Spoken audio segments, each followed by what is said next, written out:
తెలంగాణ గత 2 రోజులుగా వైఎంసీ మీద జరుగుతున్న దారులన్నీ కూడా ప్రజలకు తెలియజేయాలనే ఆలోచనతో ఈరోజు ఇక్కడికి వచ్చి ప్రెస్ మీట్ పెట్టడం జరిగింది.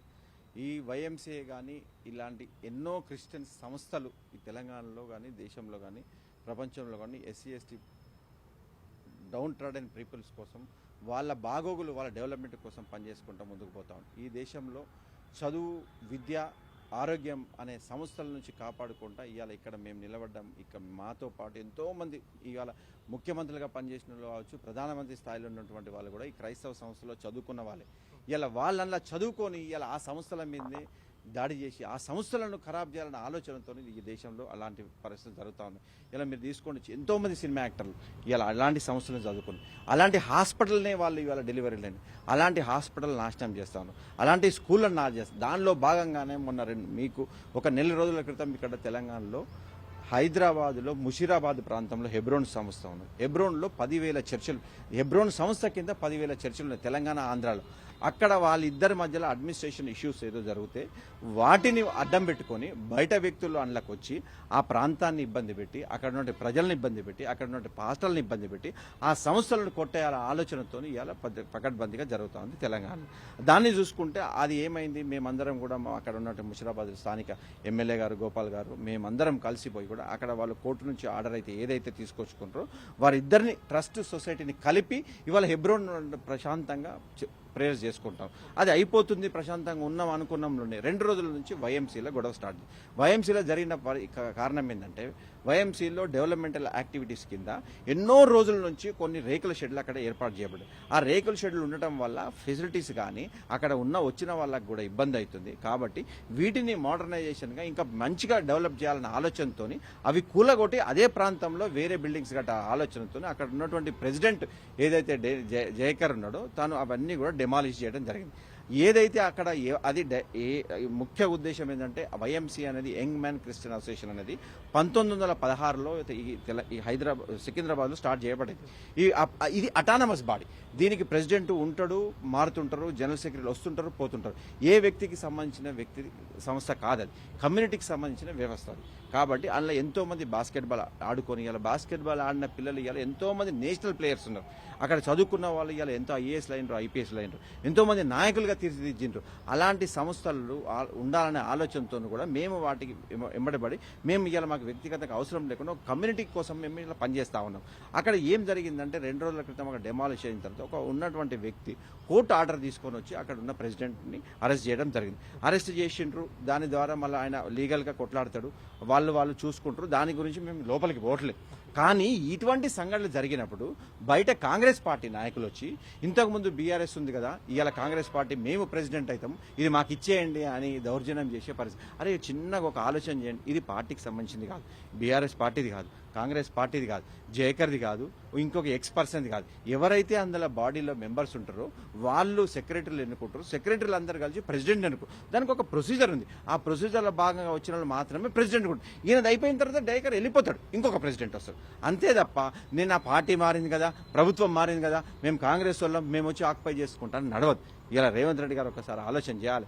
ఇలా ఈ సమస్యలు ఏదైనా మైనార్టీ సమస్యలు జరిగినప్పుడు ఎవరికి చెప్పుకోవాలో అర్థం కావట్లేదు. ఇలా మొన్న అంత పెద్ద గొడవ అయింది, మైనార్టీల గొడవలు. అయితే ఏ మినిస్టర్కి చెప్పుకోవాలి, ఏ నాయకునికి చెప్పుకోవాలి, మేము ఎవరిని కలవాలో కూడా ఇలా భయంకరంగా తెలంగాణలో గందరగోళమైన పరిస్థితి.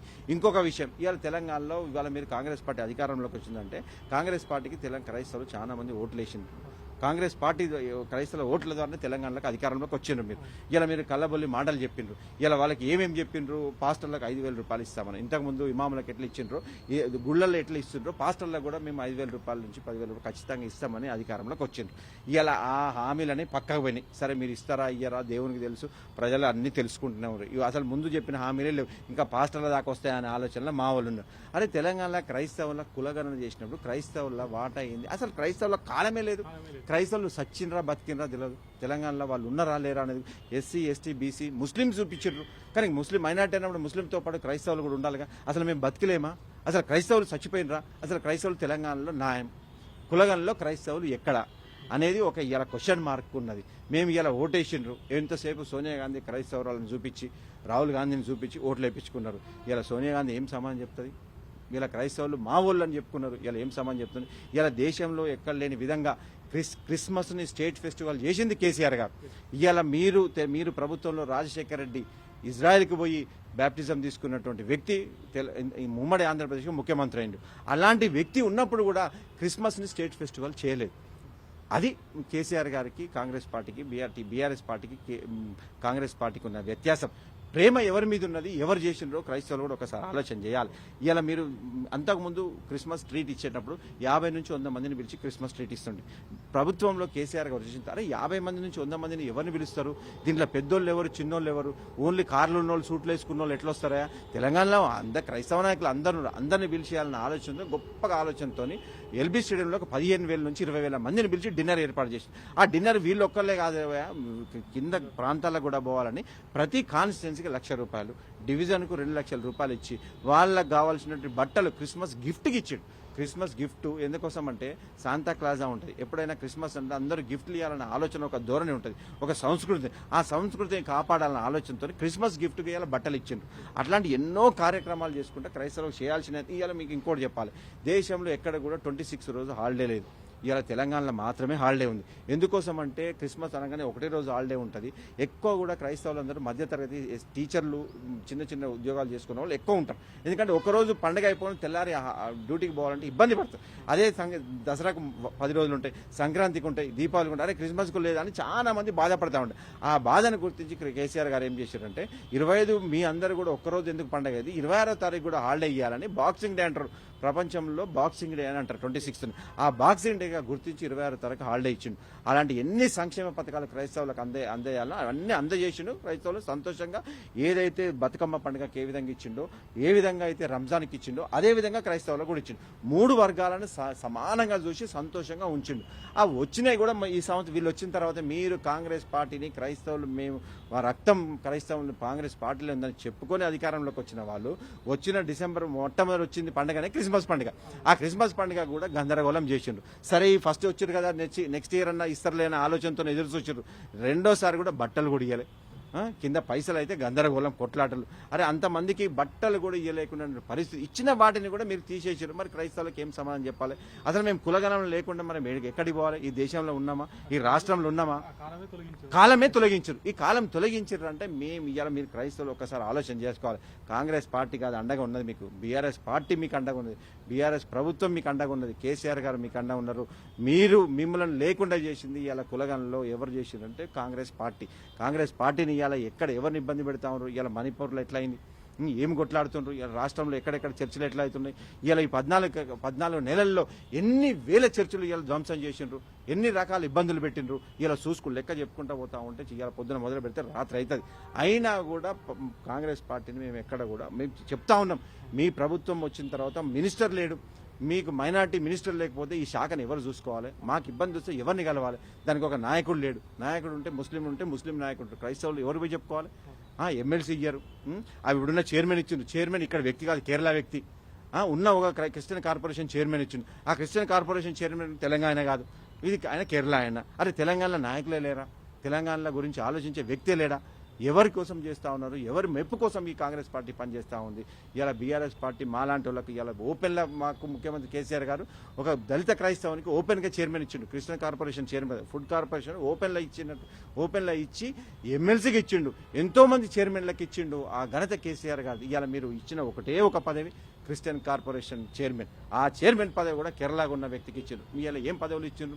ఇలా మీరు ఎమ్మెల్సీ ఇచ్చే ధైర్యం మీకుందా? ఇలా 4 ఎమ్మెల్సీలు ఉన్నాయి కదా, 4 ఎమ్మెల్సీలో ఒక ఎమ్మెల్సీ క్రైస్తవం, దళిత క్రైస్తవునికి ఇవ్వండి. మైనార్టీ అక్కడనే కొట్లాడుతూ ఉన్నారు. మీరు అంతకుముందు మేము ఏం చేసినామో అవి కూడా మీరు ఇంకా ఎక్కువ చేసుడు కాదు, ఆ చేసిన పనులనే మీరు చేస్తే మేము క్రైస్తవులు సంతోషంగా ఉంటారు. ఇలా క్రైస్తవులు రాత్రిపూట ఇబ్బంది పడుతూ ఉన్నారు, చర్చిల మీద దాడులు అవుతున్నాయి. ఇవాళ ఆర్ఎస్ఎస్ ఎజెండాను పెట్టుకొని ముఖ్యమంత్రి పనిచేస్తూ ఉండదు. ఇవాళ చర్చలు ఎందుకు కూలిపోతున్నాయి? అంతకుముందు ఎందుకు చర్చలు కూలగొట్టలేదు? ఇవాళ చర్చలు ఇప్పుడు ఈ 14 సంవత్సరాలలో ఎంతకుముందు మొట్టమొదటి రాగానే మెథడిస్ట్ చర్చి ఇవాళ జన్వాడల పెద్ద ఎత్తున గొడవైంది. మెథడిస్ట్ చర్చిలకు పొయ్యి కూలగొట్టిండ్రు. అయినా కూడా ఈ ప్రభుత్వం కామ్గా కూర్చొని చూస్తూ ఉంది.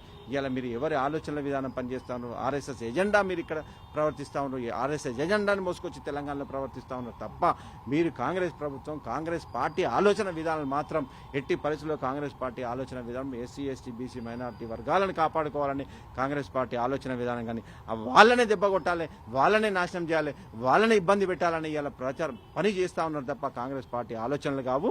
ఇలా మీరు ఏదున్నా కూడా మైనారిటీలను ఖచ్చితంగా రాబోయే రోజుల్లో ఖచ్చితంగా ఇవన్నీ గమనిస్తున్నారు ప్రజలు, ఖచ్చితంగా మైనారిటీలు బుద్ధి ఖచ్చితంగా తగిన బుద్ధి మీకు చెప్తారు. ఇలాంటి సంఘటనలు జరిగినప్పుడు ఖచ్చితంగా మీ మైనారిటీ నుంచి మీ శాఖ ఎవరైతే చూస్తారో వాళ్ళ ద్వారా ఏం జరుగుతుందో ఒక రిపోర్ట్ తీసుకోండి. మీరు రిపోర్ట్ తీసుకొని పోలీస్ శాఖను ఆదేశించండి, డీజీపీతో మాట్లాడండి, కన్సర్న్ సిపి ఉన్నాడు మాట్లాడండి, వాళ్ళకి జరగాల్సిన కార్యక్రమాలు వాళ్ళకి జరగాల్సిన సపోర్ట్ ఇన్ని రక్షణ లేకుండా పోతా ఉంది కాబట్టి తగిన రక్షణ మాకు కావాలి. మీ ద్వారా నేను తెలియజేసింది ఏంటంటే ఇలా మేము చెప్పుకోవడానికి ఒక మంత్రి లేడు, మాకు ముఖ్యమంత్రికి చెప్పుకునే పరిస్థితి లేదు కాబట్టి మంత్రిని ఇస్తారా, మాకు ఒక ఎమ్మెల్సీని ఇస్తారా, లేకుంటే ఒక అడ్వైజర్ని ఇస్తారా, ఎవరికి మాకు సంబంధించిన ఇబ్బంది జరిగినప్పుడు ఎవరిని చెప్పుకోవాలి. ఇలా ఎటువంటి గగాచరణం ఉందంటే అలాంటి పరిస్థితులు నేనేమంటున్నా అంటే అప్పుడు 56 రోజులు ముఖ్యమంత్రి కేసీఆర్ గారు రెండోసారి ప్రభుత్వంలోకి వచ్చిన తర్వాత ఆ మంత్రివర్గ కూర్పు కుదర్చడానికి కొంచెం టైం తీసుకున్నారు. 56 రోజులకు గగ్గోలు పెట్టిండ్రు మంత్రి శాఖలే. ఇలా 14 నెలలు అవుతుంది, 6 మంత్రి పదవులు, 6 మంత్రి పదవులు నీ ఒక్కని దగ్గరనే ఉన్నాయి. ఇప్పుడు ఎవరిని ఏం చెప్పాలి?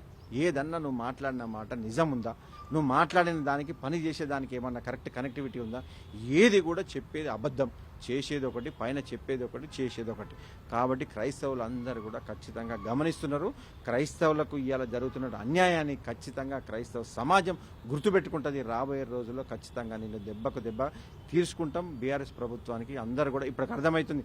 కేసీఆర్ గారు ఉన్నప్పుడు ఎట్లా క్రిస్మస్ పండుగ అవుతుండే, ఎట్లా వస్తూ ఉండే, ఇప్పుడు ఏం జరుగుతూ ఉంది. ఇవాళ ఆఫీస్ కూడా ఇవాళ క్రిస్టియన్ కార్పొరేషన్లో జీతాలు లేని పరిస్థితి, అక్కడ ఉన్న ఆఫీస్ ఎత్తివేసే పరిస్థితి, దానికి ఒక ఆఫీసర్ని కూడా ఖచ్చితంగా పెట్టలేని పరిస్థితి. కాబట్టి ఇలాంటి అన్నీ కూడా ప్రజలు గమనిస్తూ ఉన్నారు. ఇంకా మేము మీరు ఎంత ఇబ్బంది పెడితే అంత రిటర్న్గా ప్రజలు మీకు సమాధానం చెప్తారు. కాబట్టి ముఖ్యమంత్రి గారు ఒకసారి